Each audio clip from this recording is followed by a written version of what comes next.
यहाँ र साथीभाइ हो यो चाहिँ काठमाडौँबाट नजिकै देखिने यो वन जङ्गल हो। यो चाहिँ पुरै गाउँ नै गाउँ छ। कस्तो मजाको कुकुरहरू पो कराउँदैछ त हौ। कस्तो दामी ठाउँ घरको याद आयो नि।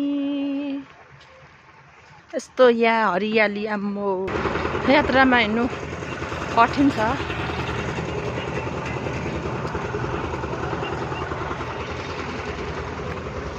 सबै हाइकिङ जानेहरू है हिँड्नेहरू चाहिँ कति डाँडासम्म।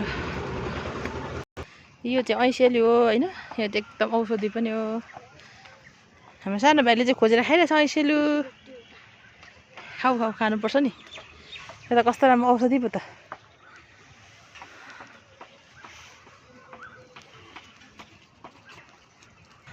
अब हामी माथि पुग्न लागेछौँ है। यो डाँडा जाने हाम्रो योजना